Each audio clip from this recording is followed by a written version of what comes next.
కూటమి కక్ష సాధింపు చర్యల్లో భాగంగానే ఎంపీ పివి మిథున్ రెడ్డిపై అక్రమ కేసులు బనాయించి అరెస్ట్ చేశారని మండిపడ్డారు మాజీ మంత్రి ధర్మాన.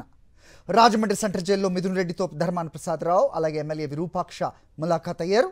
చిత్తూరు జిల్లాలో ప్రతి కుటుంబంతో ఎంపీ మిథున్ రెడ్డి కుటుంబానికి మంచి సంబంధాలు ఉన్నాయన్నారు.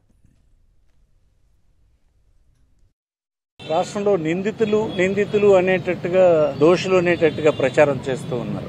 ఆరోపణలు చేసినటువంటి వారందరూ కూడా దోషులని చెప్పడానికి లేదు. దోషులని నిర్ధారించడం ప్రభుత్వాలు పోలీసుల పని కాదు. జ్యుడిషియరీ సిస్టమ్ లో దోషులుగా వారు నిర్ధారించబడితేనే దోషులు అవుతారు. ప్రభుత్వం కేసులు పెట్టినటువంటి వాళ్ళందరూ దోషులే అనేటువంటి భావన సమాజంలో ఉండాలని ప్రత్యర్థులు కోరుకుంటారు. ప్రత్యర్థుల్ని దోషులుగా చూపించడానికి అధికారాన్ని అంతటినీ ఉపయోగించేటువంటి పరిస్థితులు ఉంటున్నాయి.